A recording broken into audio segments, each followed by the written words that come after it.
everybody? It's your girl Tia Long. You are tuned into the Power Circle series season number 2. This season we took it to New York City. We have a really dope cast. You guys are gonna love it.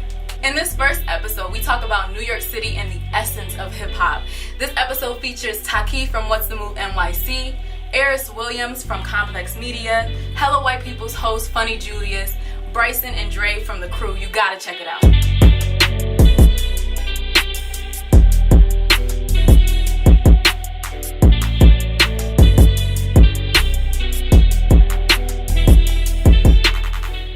We're talking about hip hop, right? And we're talking about music, we're talking about the industry, and we're talking about New York. So that all makes sense, right? Because it kind of started here. Like, this is the heart of hip hop.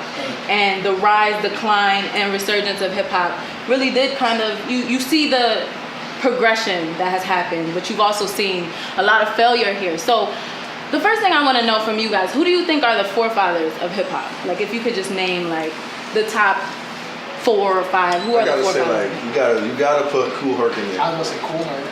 You gotta put Kool Herc in there. Rakim. Gotta put Rakim for lyricism. Because back then Rakim was like one of the best lyricists ever. I'm happy that they picked that up. Right, that could have went a few different ways. My mom was just gonna say, "Oh." Right, but that's your generation, so that's what you know. Yeah. That's why I asked the question though. It's the roots. Yeah. You know, you gotta understand your roots. You gotta know the roots so that you could, you know what you're basing it off. Yeah. You gotta know what you're basing it off of, and you gotta know your history. Like, this is your art. This is what you do. Why don't you know your history? But do you think you really have to know that? Because a lot of the younger guys that are coming up feel like they don't need to know nothing. Right, and that's why their music sounds like shit. Yeah, you definitely gotta know. I mean, you may think it sounds like shit, but I'm pretty sure you listen to some of it. Yeah. You know what's crazy? Some of it, but I'm really quick to say, yo, that's trash. And you know it, because 10 years ago, a lot of this shit we'd be saying, yo, this is trash. I feel like a lot of it is not for us either, though.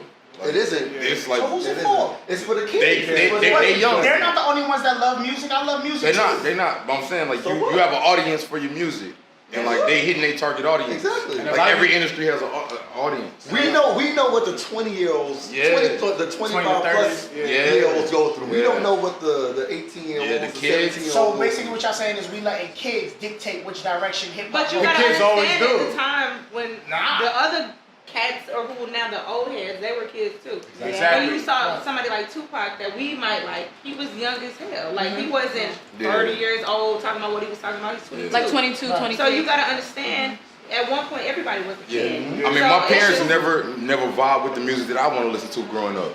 Like, my parents never let me listen to the rap station. I always had to listen to the oldies, bro. But I appreciate But you it. grateful for it though. That's every generation. Yeah. So that's why I feel like the same way about like how Lil Yachty's making whatever the hell that is. They didn't want to listen to Elvis. They didn't want to listen to Al Green. They didn't want to listen to the Rick Jameses. They didn't want to listen to the Tupacs. They didn't even Okay, want to but listen boom. to Jay-Z. And I love that you brought those names up, because we can look back now and look at those artists and say, yo, that was greatness. That was good. What are our kids gonna look back and But say? they It's might good? think that was great. It's up to us to put them on. I understand that, but when you listen to it, That's your perspective. I in New York, I Millie Rock Hotter Than My Sock. Ah. We're gonna go back and who are we gonna honor? Like when we do a BET But that's gonna be here. It ain't gonna be us though. That's what you gotta this You know what I'm saying? but it's like It's two not gonna different be facets. us. It's like microwavable rap, or microwavable hip hop, and the stuff that lasts. Who is responsible for what we consume? Us. Who is responsible for what we're looking for? Is it the consumer? Is it the listener? Do we dictate what kind of music comes out? Yes. Or is it the people putting the music out? Because I feel like sometimes maybe they do control the wave. They control what is going to be the next hot thing. So who do you think controls, It's the you know, consumer to me. So I agree. Consumer. It's the consumer, but then again, people buy into anything because once it's hot, everybody wants to Millie Rock on the block of their socks, like you said. Like, I wasn't listening to that. I'm like, what is this stuff? And then, but I low key like the song now. And sometimes it's like you just want to escape from what's really happening and just turn up for a second. I mean, I think people that make music sit back and watch what's popping. Like, they see the sound. The sound is what's creating the wave out here. Like, if you got the sound, then everybody chases that sound. We get all the young dudes sound the same. And I think a lot of music sound the same. Yeah. And a lot of them dudes is doing drugs. You feel me? Like, rap is about doing drugs, popping molly, doing So drugs. Future made everybody do drugs. Man, I wouldn't say that. Nobody I wouldn't say that, but named it's like a the drug pushers became The drug users. Yeah, the drug users. I mean, That's I was like, no. I was so against that. But when you listen to like the lyrics, it was like, yeah, okay. I definitely feel like it's our fault, and I say For consuming it. Who's Who's our? Oh, consumer. Us, the consumer. Nah. Even people who are in media, it's us because we accept whatever they give us, Of and then we course. try to stamp it with the it's subjective. It's subjective. Music has always been subjective. Subjective is not a new word. Yeah. But we just accept it. So then going back to her question though, because are we blaming ourselves as consumers or the people who pushing it out? Because the same people who pushing it out ain't the same people who consuming it. So that brings up a good point because what do you guys think about the dichotomy between culture and content? Like, what is more important?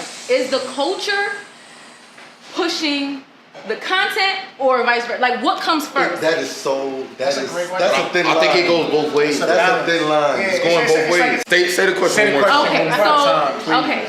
So the dichotomy between culture and content. Yeah. What comes first? Do we need to have an appreciation more for the culture in order to push content, or does the music come first? Should the artist go in like, I want to represent for the vibe that's happening right now, or should they go in like, I want to put out good content? Like, what comes first, the chicken or the egg? So Yeah. culture or music? I guess that's Deep. That's big. I mean, I think that the culture should come first, but I think that when it doesn't come first, it's because it goes back to the conversation that we just had with people having bills.